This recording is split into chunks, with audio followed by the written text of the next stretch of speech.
Yes, thank you, Roy. We look for the first glimpse of the car on Castletown Bridge before they get to Castletown Corner. So 8 laps for this Harlequin 250cc race over 34 miles of this Ballown circuit. And I think it could be pretty close. We've had close racing this morning. In fact, well, it couldn't be closer. One race won by 2,000th of a second.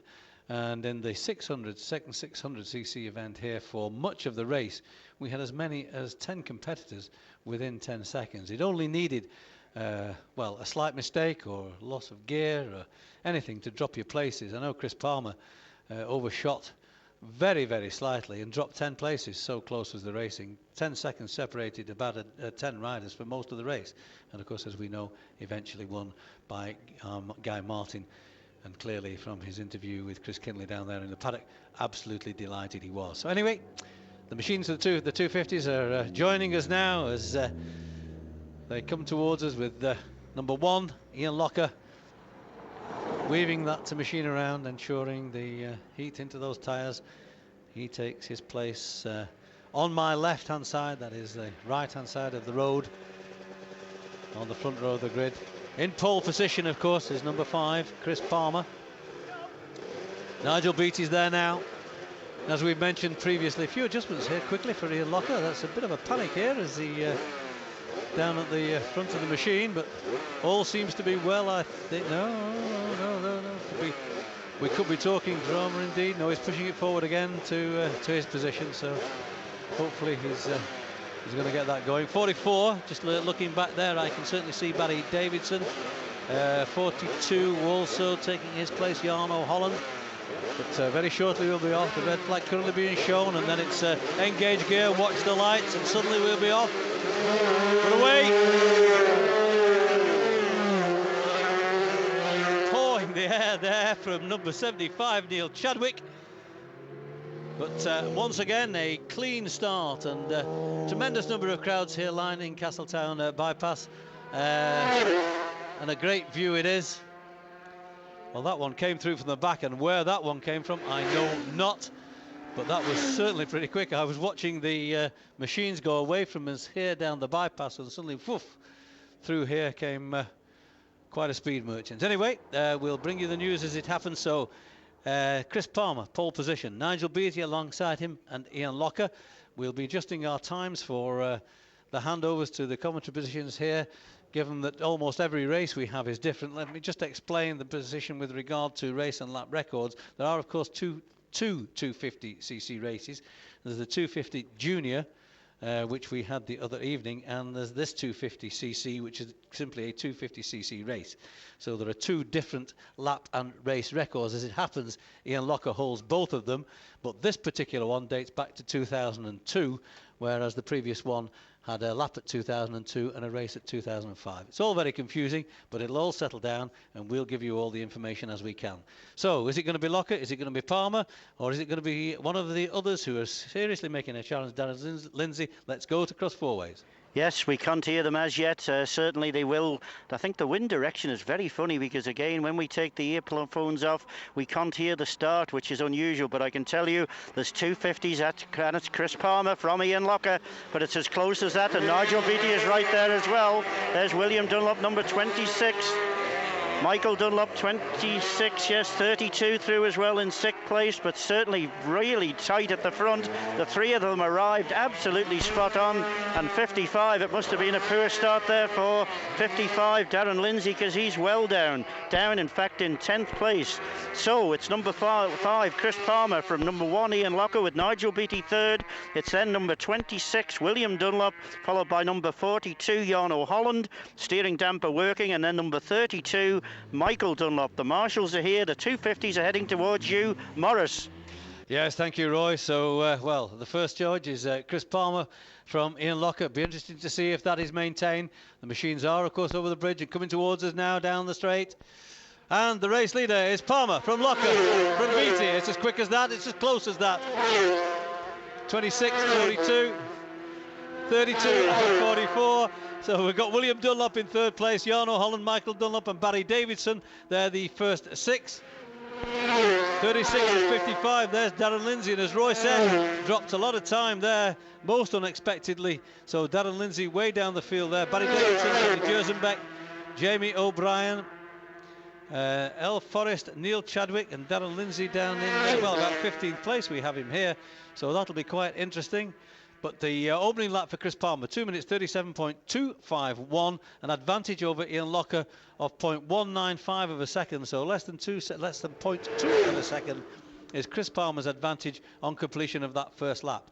Nigel Beattie's in third place. He's 0.7 of a second down on Chris Palmer, so less than a second separate the first three at the end of that lap, with William Dunlop in fourth place, Jarno Holland in fifth, Michael Dunlop in sixth, Barry Davidson is seventh, Benny Jersenbach is eighth, Jamie O'Brien is 9th, El Forrest 10th, Neil Chadwick 11th, Neil Cudworth 12th, Darran Lindsay is showing as 13th place. I think he was, I'm not quite sure about that one, he was certainly in the middle of the pack, but obviously not going very well. We've got him down, in fact, as 8th place here, so maybe that time will need to be shuffled in. In fact, he is 2:53.193, which would put him up into 8th place. Anyway, for the moment, let's go out to cross fourways. Yes, absolutely perfect timing, Morris, because they are here, and Chris Palmer still leads from number 1, Ian Locker, with Nigel Beattie.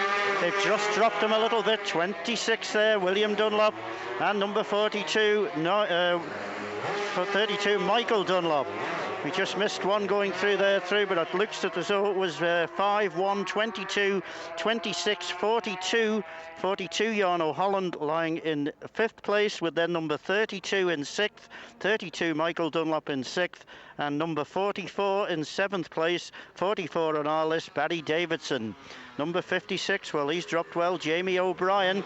Well, Darran Lindsay was going quite well when he went through here, but he hasn't arrived as yet. There's El Forrest, and number 75, Neil Chadwick. So obviously engine problems there for Darran Lindsay. That's the way it is. It's Chris Palmer. Over to you, Morris. Yes, thanks, Roy. Spot on once again, because here come the first two, 5 and 1. Close as that, followed by Beattie. So it's Palmer and Locker still, but still nothing to separate them. There's 26, William Dunlop, just a little bit behind Nigel Beattie, but ahead now of Jarno Holland. Should be him. It is. He crosses the line now. 2 laps completed, followed by Barry Davidson. So Barry Davidson certainly got ahead of Michael Dunlop there, and yes, there would appear to be problems, as you quite rightly say, Roy, for Darran Lindsay. He wouldn't be down that far, and in fact I suspect he's probably a retirement. But Chris Palmer leads by 0.2 of a second from Ian Locker, and then 1.5 seconds further back on that is Nigel Beattie, which means that 1.7 seconds only separate the first three. A lap time there of 2:32.522, the quickest lap so far by Palmer. 56 is Jamie O'Brien, and he's in 7th place. 2 more machines into view now. The first of those is number 8. That must be El Forrest. At 65, Neil Chadwick. So El Forrest moves to 8th place. Neil Chadwick is in 9th. Next machine, that of 63. That's Neil Cudworth, and he completes the 10 who have managed to complete 2 laps of this circuit. And the quickest of those was Chris Palmer, 2:30.522, 101.646. A growing time so far for him of 5 minutes and 7 seconds, just a 0.2 of a second up on Ian Locker. It looks as though we're going to have another very close and fast battle. I can tell you number 32 has had an off at the bridge, but he's perfectly okay. Let's go to Roy. Yes, number 32, that Michael Dunlop there, just slipping off at Castletown corner. But certainly the leaders here are now at cross fourways, and it's still Palmer, but only just from Ian Locker. Nigel Beattie just dropped that few yards further back, but certainly Ian Locker, and it looks as though he was just going to have a go going into Church Bends, but thought better off it. So Chris Palmer leads into Church Bends, and there's 2 together. Jarno Holland must be one of these. It is 44, 42 and 44, Barry Davidson. And the order going through there was in 4th place, number 42, Jarno Holland, and in 5th place, number 44. But the race being led by number 5, Chris Palmer, from Ian Locker, with Nigel Beattie 3rd, and then that order there. And they've pulled such a gap out that certainly they're well ahead of the rest of the field now. They'll be hammering down through Great Meadow, the little 2 strokes, getting up there, 14,000, 15,000 revs, absolutely flat on the stop as they go over the crest of the rise at Great Meadow, down into Stadium Corner, and then sweep in onto the bridge and into the view of Maurice Maudsley. Spot on, Roy. There they go, 5 and 1. They crossed the bridge together. They've crossed the line together virtually. And 22, Nigel Beattie, just a little way back. the lead maintained. It's 0.3 of a second. It's visual, really. It's just a matter of yards between Chris Palmer and Ian Locker on lap 3. The quickest lap so far. 44 and 42. Looks as though Barry Davidson was just about to take Jarno Holland across the line, but the figures show that at the line Jarno Holland maintained that for 4th place, but Barry Davidson right with him there. They're the first 5 through, and the road, surprisingly for the moment, quite clear. I can tell you number 26, that's William Dunlop, is a retirement. Unfortunately, William has retired at the Iron Gate. Rider perfectly okay, so unfortunately both William and Michael Dunlop out of this race. So that'll give an opportunity for some others to move up. As I say, Jarno Holland already has, because he's up in that 4th place. But I think by now, Barry Davidson probably holds that. So it's Chris Palmer, Ian Locker, Nigel Beattie, Jarno Holland, Barry Davidson. Only 5 riders so far completed 3 laps. 56, Jamie O'Brien in 6th place. This should move Elle Forrest up. And there she is now, crossing the line ahead of Neil Chadwick.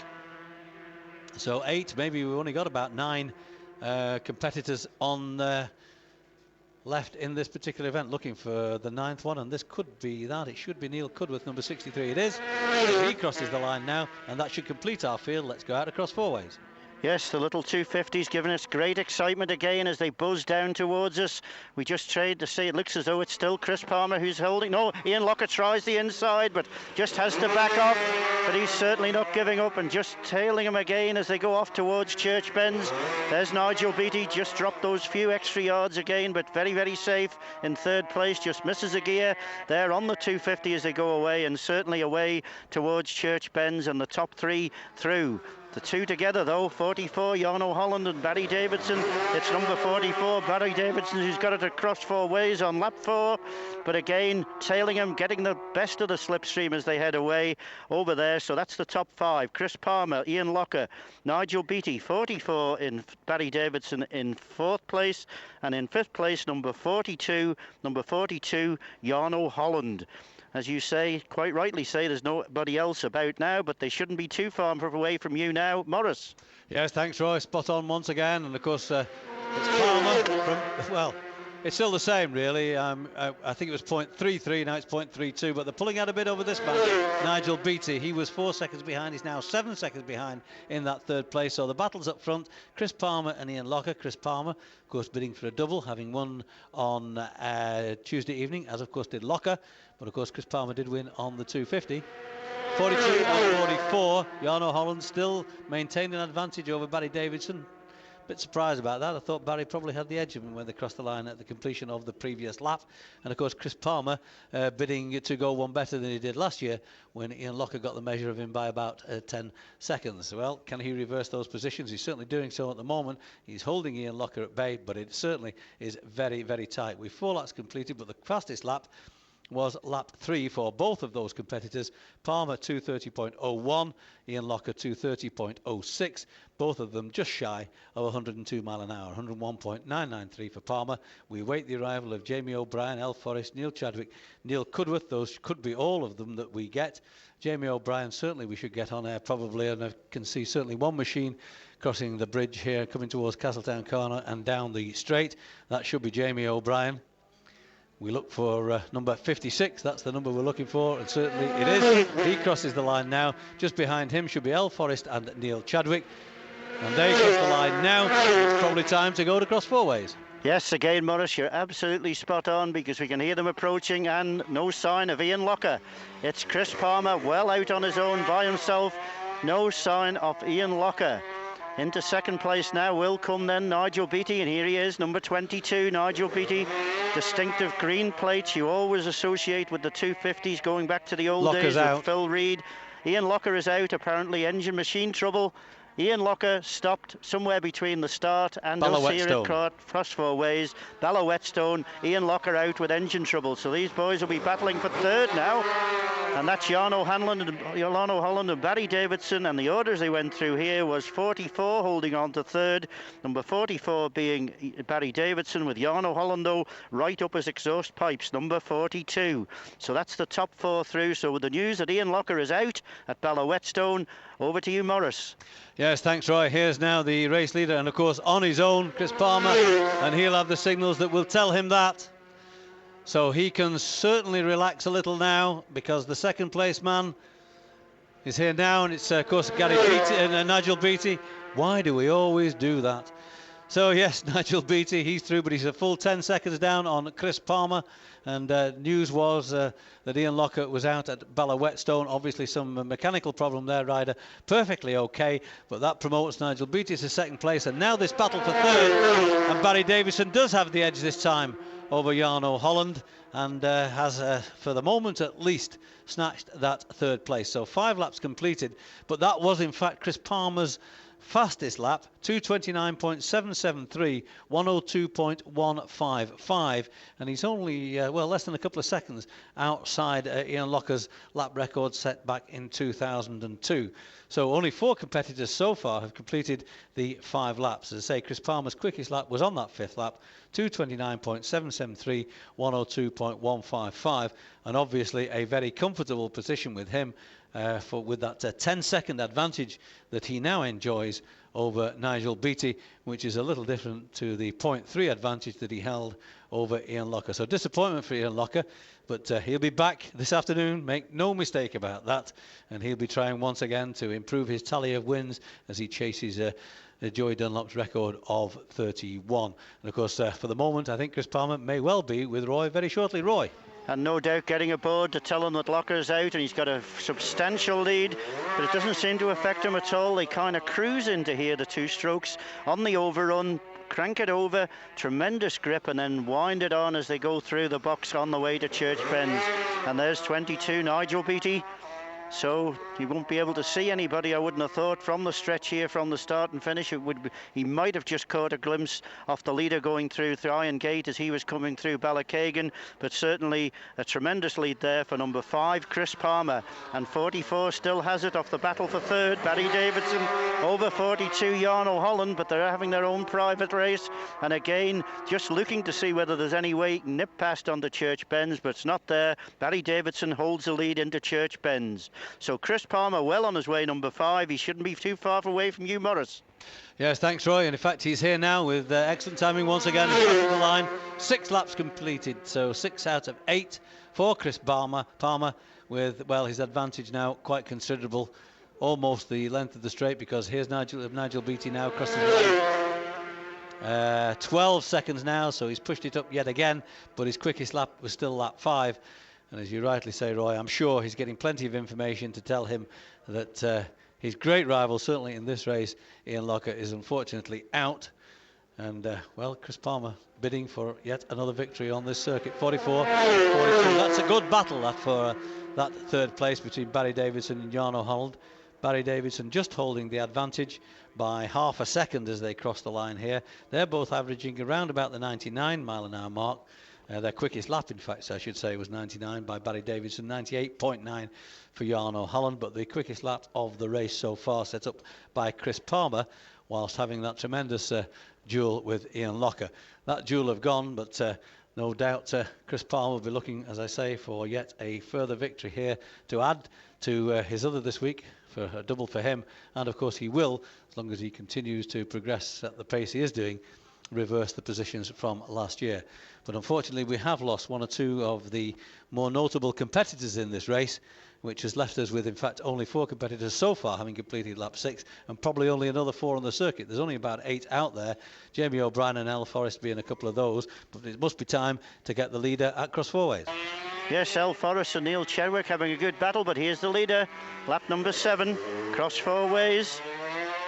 Same distinctive way, and up through the box, has a look over his shoulder, but absolutely no problems. All he's seeing is a clear road behind him, because Nigel Beattie is here now, but they won't even catch a glimpse if he looked behind, if he just entered Church Bends, because he was going through Church Bends and Nigel was just going round Cross Fourways. I would imagine after Church Bends he'll have been sufficient distance between him that he'll have gone through the little sweep, the little kink on the end of Great Meadow, and up over the rise and heading towards Castletown, and they probably won't catch sight. But Barry Davidson still leads the battle for third from number 42, Jarno Holland. Number 44 there, just keeping that distance as he has for most of the race.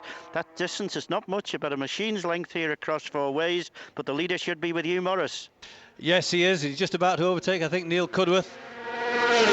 Neil Cudless just in front of him there, but he's passed him by now. So Chris Palmer gets the flag to let him know that he's on his 8th and final circuit with a considerable advantage over this man, Nigel Beattie. But a good performance by Nigel in that second place.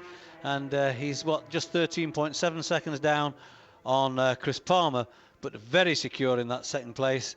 In fact, looking at the times, he'd quite a considerable advantage over Barry Davidson and Jarno Holland, who were battling for third. Jamie O'Brien and Neil Chadwick and El Forest, they'll still be on the same lap and should get 8 laps in. There's the battle for third. Barry Davidson only just ahead of Jarno Holland by, 0.3 of a second. It was half a second at the completion of lap 6. That's been reduced to 0.3. So, but again, that's visual and a good scrap around the course between those two, and it'll be interesting to see which one of those makes the third podium place. But it's Chris Palmer with a 13-second advantage and less than 4 miles to go now to the checkered flag and win number 4, and I'm sure he'll be delighted about that. His best lap time 2:29.773 on lap 5, unlikely to be exceeded because there's really no need for him to do so. Chris Palmer, Nigel Beattie, Barry Davidson and Jarno Holland, just the 4 of those. The growing time for Chris Palmer 17 minutes 39.251, and last year of course it was a 10-lap race, 24 minutes 59 seconds for Ian Locker, but it must be time to catch the race leader at Cross Fourways. Yes, Old Forest just dropped back from that battle there with the other two, but the leader is here, lap number 6, and noticeably slower this time round. Just takes it on the overrun a bit further. In fact, I think he just went up a gear earlier just to nurse the engine through, and certainly up 2 or 3 and down through the box then for Church. And here's Nigel Beattie now, 22. Well, he's out later on the bigger bikes, and I've just got tremendous respect for the boys here who can jump on to 2-stroke machines and 4-stroke machines. Difference in power, difference in technique in riding them, and certainly produce some really good performances. And we're just looking at that battle now. I think we will just have about time to get that through here before we have to get the winner through the start and finish. And it's 44, the same order as it's been all the way through. Barry Davidson 44, from 42 Jarno Holland. We don't want to miss the win. Over to you, Morris.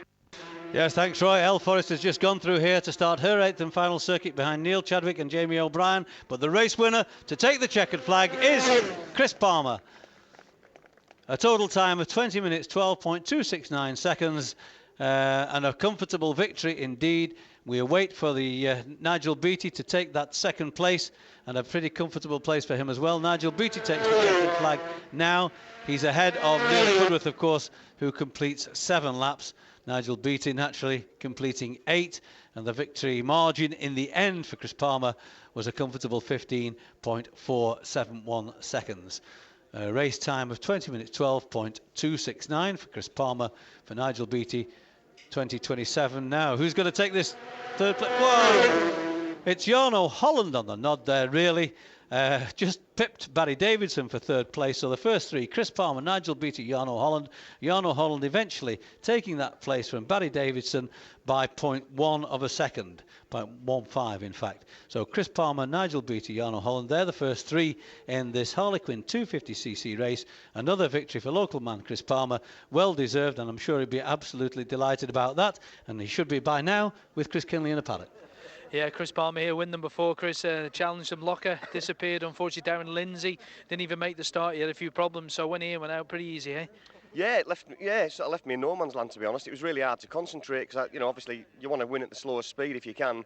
I thought, well, if I lose my concentration, anything can happen. So I just sort of kept my head down, but eased it off the last couple of laps, to be honest. Did Ian show his front wheel at all when he was behind you? Yeah, he came alongside me coming out of Castletown corner 1 lap, and I thought, well, I knew he was there, and I thought, well, it's going to be one way or the other, you know what I mean? And then when he disappeared, I couldn't believe it. So lucky for me. You getting a good board to tell you had a good gap? There's plenty of people out there giving us a sort of the right signals. Do you know what I mean? So, but again, that's that's good to know as well. But it's just hard to keep your concentration up when you've got a good lead. And the good thing about it, no back markers. You can obviously keep your target, couldn't you? You just counting down the laps. Absolutely, yeah. Just praying for that last lap flag, to be honest. Yeah. And out again, the 125 in a bit. Yeah, that's right. Yeah, that should be a good one as well. All right, Chris. Thanks. Well done. Thank you. There you go, Chris Palmer. Let's get in here. This 250's had a good bit of success this year. Second place. Well done, Nige. Yeah, cheers, Chris. Yeah, no, I was made up with that. A bit lucky to finish it. It sort of nipped up, went onto 1 cylinder on the last lap at Church Bend. So, you know, just sort of coasted it in really. But you know, the age of the bike now, so 98, and things are starting to take its toll really. You know, there's little bits going wrong here, there, and everywhere. You know, so but no, made up to finish on the podium, and you know, my best result down here. So yeah, chuffed to bits. You got your dad to buy a new one of these new ones. I think that's what we need, don't we? It's the way you got to do it. After Roger's mattress, I think. Have a quick look under there. But Ian and Chris got away, didn't he? And you know, you couldn't really keep with them, could you? I mean, they're on it. Yeah, no, first couple of laps I could sort of stick with them, and then they sort of upped the pace, and you know, the pace wasn't really, you know, I wasn't really comfortable with the pace that they were sort of going, so I sort of decided to sort of step back. And yeah, just nurse at home, but another lap and she wouldn't have done that. Well done, Nigel. Cheers, guys. There you go, excellent stuff. Let's get, if we can, just have a word with Jarno, if I can just jump in here. Jarno has had a bit of an up and down year. Let's just push this lady out of the way. Excuse me a moment, thank you. Let's just quickly get Jarno before Derek does his announcement. I bet you didn't think you'd be here when you were lying at Tandragee in the road, did you? No, definitely not. It's very close there between myself and Barry. I stayed in front for a few laps, and then his bike was just a wee bit quicker, so I just decided to sit behind him. And the last corner, I had a foot down the front wheel, kept pottering across the road, and Barry got back up the inside, but I'll come back out across and he mightn't like it, but I'll say sorry now. Well done, Jarno. Thank you. There you go, totally out of breath. So there you go, just didn't want to hold Derek up with the presentations. So there's your first three. Just incidentally there, I was talking about Jarno. He had a bit of a, talked to it before the start of the race. He had a 3-bike crasher there, Tandragee, at a very, very fast spot. Lucky to be here, really. So good third position for Jarno there. Back to you, Morris. Looks as though we're getting some action now, and the people with the row markers holding up these the yellow flags, we can call them flags, little boards made to look like flags, with, funnily enough, numbers on them. And number 1 means that is the front row, and that should contain number 10, Alan Oversby, in pole position. Obviously, he came past Roy towards the back of the grid. Be interested to see where he slots in. But Dave Madsden Migdal's here, and so is Chris McGahn. So Chris McGahn takes his position. I can also see on the second row there Ron Saw. Ron on the 750 Norton Spondon. Just looking for number 10. There's somebody coming through from the back of the grid, wending his way through, and it's the aforementioned Alan Oversby, for whom we wait, being directed into position. Obviously had a little late as he left the paddock, but he's here now. The grid is formed. As I say, it doesn't take very long. The red flag currently being shown, then they'll be given the 2 signals to engage gear. We're told the grid is formed. Watch the lights, and we're going to be off on this classic race very shortly away.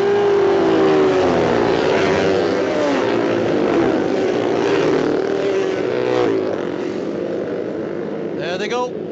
So yet another clean start.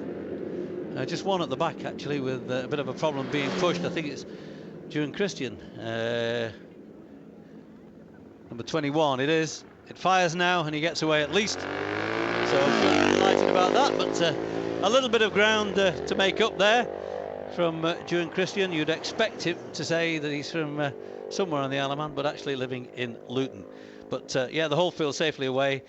Chris McGahn alongside last year's winner Alan Oversby. Dave Madsden Migdal there, he was second last year. Chris McGahn was third. So those three probably expected to be in the shake-up over these 6 laps. 6 laps of this circuit, 25.5 miles, 3 classes in one. That'll just increase the level of difficulty, and certainly tax me, if not Roy, out across 4 ways. But we'll do our best to sort them out. As I say, we'll concentrate on the race. There are lap and race records for each of the classes that are represented here this afternoon. But anyway, we've got superb conditions, a slight breeze, and an enjoyable meeting, certainly. And these classic boys, given the fact that they've not yet been out here, with last evening being cancelled, itching to get going, I know, but they should be approaching Roy fairly shortly indeed. Let's go to cross 4 ways. Yes, just a bit of information passed through. 19th of August to the 4th of September, Manx Grand Prix. And if anybody rides who say they're going to ride, Ryan Farquhar, Ian Locker, what a tremendous battle that's going to be. But the battle we're concerned about here is down at Palown in the Southern 100 for this Eurocars Classic race, and the machines are into view. And it's number 1, Dave Madsden Migdal, followed by Alan Oversby, Chris McGahn, 31, Paul Coward, and number 11, Alan Brew. And there's number 2, Ron Saw, 24. Through with us now, Rich Hawkins, 33, Tony Court on that beautiful sounding Honda. The first of the 250s, I think, was number 44, but we'll have to check that one up. Pete Wakefield, 26, that's on the yellow plates. 26, well, that was the additional entry there of Harold Bromley, 18, 41, 38. There's Roger Hurst on his machine, the two little 250 Suzuki in Kawasaki colours, and the last one through is number 42, Jared O'Kane. Well, they've been coming to the Southern 100 for a long time. 45, I think, will just be the last chance we get through to get Nick Penny, but Dave Madston leads. What's the position at the start and finish? Yes, thanks, Roy. Well, we'll tell you very shortly, because certainly one or two machines, well, more than one or two, have been spotted in the grid, but two are fairly close.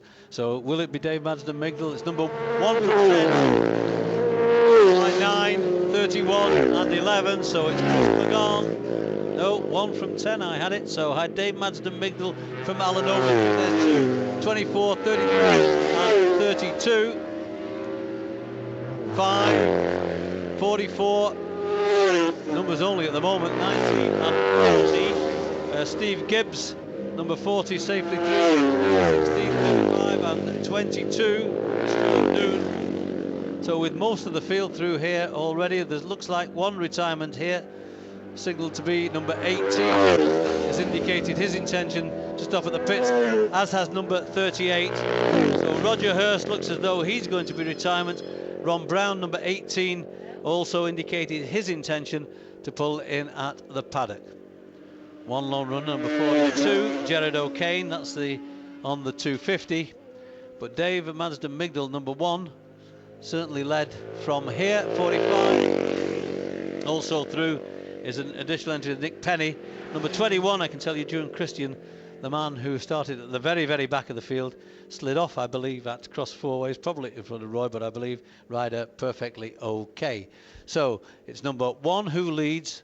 That's Dave Madston Migdal from number 10, Alan Oversby from don't know, I got Chris McGahn in there. I certainly didn't think that number 9 was through there, but maybe Roy can tell us when we get it cross four ways. Yes, Duran Christian did slid the ground. The back end just came round on him. I think we believe his father Dennis slipped off here a number of years ago when we were on commentary duty here, but perfectly okay, and the ESO doesn't look to be too damaged at all. But Chris McGahn, that's the Chris McGahn, it's Dave Madston Migdal is here, and certainly right behind him is number 10, and that is Chris McGahn. Number 11, Alan Brew, and 31, Paul Coward. Well, Paul Coward must be leading the 350 class on that, I would think. Certainly number 2, Ron Saw, is here as well, and 24. They're just showing the flag to indicate there is a patch of oil down, Rich Hawkins. And then you can hear that distinctive sound there off the Tony Court Honda, number 14 going away. Number 5, John Knowles, distinctive white fairing with the 2 pipes sticking out from the back, and 44, I think he is the leader of the 250 class, 44 being Peter Wakefield. 16, we don't see any other group numbers in. There's Les Trotter. Well, he treats this corner with respect. 492 Suzuki, which he had his Manx Grand Prix win on. I don't know whether it's the same one, beating Danny Shimon by the narrowest margins. Over to you, Morris. Yes, thanks, Roy. We've just got a bit of a shuffle with the computer system here, but I can tell you number 1 will lead the race at 10. So it's Dave Madston Migdal, maintains Alan Oversby, followed by number 9. That's Chris McGahn, then 11 and 31, Alan Brew and Paul Coward. So a continued advantage for Dave Madston Migdal on that 8:30 Triumph 3. Number 2 through now is Saw, and I think Rich Hawkins and Tony Court also through. I've got times for Alan Oversby, but I don't have time for the race leader. I can tell you Alan Oversby had an second lap of 92.002. 246.301. He's in second place. 3 seconds behind him is Chris McGahn. We'll try and work out the respective classes fairly shortly. Alan Oversby on the 500 clearly leads that class, because Madston Migdal, now with his opening lap of 246.58, leads the race overall. So it's Dave Madston Migdal from Alan Oversby and Chris McGahn. Chris McGahn, of course, also on the 850, so he's second in that class. Alan Brew will be second in the 500cc class, and overall 4th place. In 5th place is number 31, Paul Coward, on a 350. Ron Saw on a 750. Rich Hawkins then, number 24 on a 500 Sealy, and I think number 44 Pete Wakefield leads the 250cc class from number 40 Steve Gibbs. Let's go to cross fours and Roy Moore. Yes, we can hear that big triple hammering down towards us. No, it's not. It's number 34, but so he must have been overtaken. I think that's number 34 being Barry Edwards on the 350 Honda, but certainly Dave Madston-Migdal is with us here now, but Alan Oversby has not given up on this one. He's right behind him, literally right behind him. Chris McGann, number 9, getting used to riding the big triple, and that sounds beautiful as it goes away through the megaphone. Alan Brew is here as well, so it's the order the same as it was previously. And number 31, Paul Coward, not only does he campaign the 350 Honda, but certainly with just this kind of 3 classes in one. TT Week, he brings over the aerial leader as well. Number 2, Ron Saw. It's number 24, Tony Court, just goes up the inside there. Number 14, Tony Court, just going up the inside there of number 33. Well, it's Tony Court, because I don't know what the difference is there, but we'll certainly work that out. 24, 32, there's 32 with us now, 32, so 44 has gone through. No, 30, I think that would be the leader of the 250 class, number 32, Ewan Hamilton. There's number 44, so Ewan Hamilton leads the 250s. Over to you, Morris. Yeah, thank you, and I can tell you that Alan Oversby's on his own. Dave Madsden-Migdal certainly not there, and number 9 is McGann, so I suspect problems for Dave Madsden-Migdal. He's not made it here. Alan Oversby leads from Chris McGann, and I'm just getting indications. There's 11 and 41. That's Alan Brew and Paul Coward, and I can tell you that Dave Madsden-Migdal has been noted touring at the stadium, so that's problems as we expected there for Dave Madsden-Migdal, touring at Stadium Benz. 31 and 24, Tony Court and Rich Hawkins. So the order shuffled. Alan Oversby now leads the race, number 10, and obviously the 500cc class. Chris McGann, who's on an 800, will lead that class. Alan Brew is in 3rd place, number 11. This is number 32, Ewan Hamilton, and he moves up into 7th place. Tony Court is in 5th, number 5. John Knowles, John on the 850 Nourish Rickman Batiste, 44, and 40 Wakefield, and 40 Steve Gibbs in 9th and 10th place overall respectively. So Alan Oversby from Chris McGann with Alan Brew in 3rd. I can tell you there's also a problem with Ron Saw, number 2 on the 750 Norton. He's stopped somewhere beyond Church Benz and Great Meadow, somewhere between Church Benz and Great Meadow. That's number 2, Ron Saw. So a bit of an attrition rate here. Number 10, Alan Oversby on the 500 Craven Manx leads the overall race and that class from Chris McGann. Chris McGann on the 850 miles triumph. Let's go to Roy Moore. Yes, lap number 4, cross 4 ways. We've had the pleasure of there he is, there's the race leader, number 10, immaculate as ever. The drive that they get from those 500 Manx Nortons now is absolutely tremendous. And there's Chris McGann and 34, but that's one that's been passed by them. But we'll give them a mention anywhere. Barry Edwards, and there's Alan Brew, and 31, Paul Coward. Well, you'll know what the situation is with the class win on that, I'm absolutely certain. And the beautiful BSA that was going through there, I just didn't quite get the number on it. I think it was number 23, Stuart Robertson. Well, that always brings back memories of Bernard Codd. Number 33, Tony Court, is ahead of 24, so he took him here on there. 33, Tony Court, overtook number 24, Rich Hawkins, as they went through cross 4 ways on the last lap, and he's maintaining that pace. Yes, Bernard Codd, delighted to hear him on Radio TT this year with Charlie Williams. But over to you, Morris. Yes, thanks, Roy. Just trying to shuffle in these classes, and of course with some of the changes in machines, Alan Oversby evidently leading the race, and no doubt about that from Chris McGann. But of course with these shuffling changes of numbers that we tried to sort out at the beginning, I didn't do a very good job of that, I have to say. 45, he'll be a lap adrift, I think. Nick Penny, there's 11, 31, 4. So I suspect it must be Paul Coward who's leading the no, Paul, I don't know now, because it's 30 to 50 is up to 350cc's, and Paul Coward should be just about squeezing in that, so probably leading that class. In the 350 to 500s, that presumably is being led by Chris McGann, who's the 2nd place, and Alan Oversby leading in the other class, but all will come right in the end, I'm sure. But Alan Oversby, 4 laps completed by him. He's got a 5.8 second advantage over Chris McGahn, and then, well, some 11 or 12 seconds further back on that is Alan Brew. They're followed by Paul Coward, Tony Court, who's riding at number 33, and of course not 14 as per the programme, but he was down as 33 as a non-starter, but that changed somewhere along the line. 32, Ewan Hamilton, he's going well too, as is 5, John Knowles. So what have we got? We've got 8 competitors having completed 4 laps in this classic event. Remember, a 6-lap race, so still 2 to go. And Alan Oversby inherited the lead following Dave Madsden-Biggles' departure, and 40 Pete Wakefield and Steve Gibbs. So they're through now, but they should be almost with Roy Moore at Cross Four Ways. Yes, I suppose when they retire with engine trouble, they're hoping it's nothing too serious, because to get pits for these things now is, well, they're manufacturing parts, machine parts, and you can get certain things, but certain things like crankcases, if anything major happens. And Alan Oversby here, number 10. Disc brake on the front, which slows him down. Chris McGahn a little bit closer.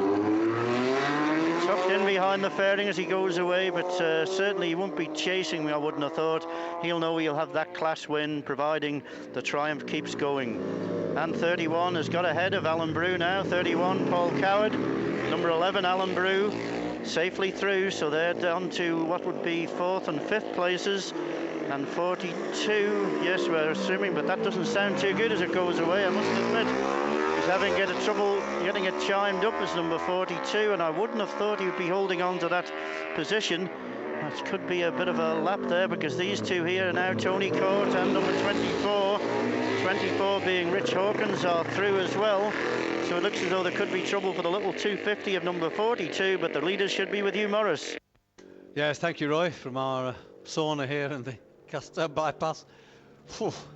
Don't complain. There's number 10. Alan Oversby. Now, well, Chris McGahn not too far behind him in 2.7 seconds, in fact. So Chris McGahn's beginning to catch him. Well, he's got only one more lap to do it in, because the flag is out to indicate to them they're on their 6th and final circuit. There's Paul Coward ahead now of Alan Brew. So a bit of a change there. So the first 3, certainly Alan Oversby, Chris McGahn and Paul Coward. Alan Oversby leading, of course, the on the 500 Craven Manx, number 10, ahead of Chris McGahn. But Chris McGahn, of course, leading the 850 on the 850 miles Triumph 1000cc. Tony Court through there, Rich Hawkins across the line now. Just looking down, I think Barry Edwards and Gerard O'Kane, but they're a lap adrift. So quite a few will be passed, I'm sure, and lapped. But it's Alan Oversby from Chris McGahn and Paul Coward. Alan Brew's in 4th, Tony Court in 5th, Rich Hawkins in 6th. 45 also a lap adrift is Nick Penny. I think we would wait the arrival of maybe Ewan Hamilton, John Knowles, Pete Wakefield. It's the midfield men of the moment that we're looking for. Alan Oversby averaging 91, 5 and 32. There's John Knowles and Ewan Hamilton. Saying Alan Oversby his quickest lap, 2:47.101, 91.561. That's the quickest lap of the race. But for the moment, for the final time, they'll be somewhere with Roy at Cross Four Ways. They certainly will. Just be interesting to see whether Chris McGahn has made any time up on him. Certainly they won't be too far away from us. We estimate that Ewan Hamilton, number 32, is leading the 250s from number 44, Pete Wakefield. But for the last time, the leader's here. And the runner, second place man, Chris McGahn, is here as well. 750 class win and a 500 class win, I would think, on the cards there, but it's just got that little bit to go. And certainly on the strain that they put on these particular machines, the dive through Great Meadow is the most part. And 350 class winner, I would suggest, would be number 31, taking everything as read, Paul Coward. And number 11, Alan Brew, well, it could be a runner-up position for him in the 500 class. As you say, Morris, it's a bit difficult to get it all sorted out, but I'm sure that come the end of the 6 laps, that's the case it will be. So with the news from Cross Four Ways, that number 10, Alan Oversby, still leads from number 9, Chris McGahn, within 3rd place, number 31, 31 being Paul Coward. We don't want to miss the finish. There's Tony Court. Over to you, Morris. Yes, thank you, Roy. And this isn't the race leader, 41 on the line now, also touring in behind, that's 26. But this is the race winner. Checkered flag is out for number 10. Alan Oversby takes the checkered flag. Chris McGann is in second place, so Alan Oversby overall winner of that class. Chris McGann, of course, winner of his class, and it should be 31 Paul Coward soon. That's not him. 23 going through now, Stuart Robinson. So it's Paul Coward we're waiting for to complete the class winners. That's him. Crosses the line ahead of Alan Frew. Number 11, of course, Alan on the 496 Sealy, so he'll be second in the 500cc class. So that's the completion of the classic race. A win for Alan Oversby in a time of 16 minutes 57.9 seconds. His best lap was on lap 6, 246.92, 91.660 miles an hour. In second place, Chris McGann, growing time of 17.285. He also had his quickest lap on lap 6, 247.539, 91.322. In third place, Paul Coward, winner of his class as well, 17 minutes 19.681. Those are the first three and the three class winners, and I think with a bit of luck some of them should be with Chris now. Yeah, thank you very much, Morris. Let's get in and have a word with Alan Oversby. Alan, just a quick word, it was nearly a repeat of you and Dave again last year, you and Dave Madzamigla, wasn't it, at one point? Yeah, I think he had legs on me this time, did a bit more speed than me. I don't know what happened to him. I think a belt sheared on his bike. Oh, he stopped on the final bit of the circuit through Stadium, I believe, up to Castletown corner. Ah, yeah. Faultless run? Yeah. 2/3 of the way through, he gave a real cough. I don't know what it was. It could be battery, I think, something like that, going down. So I started taking it easy.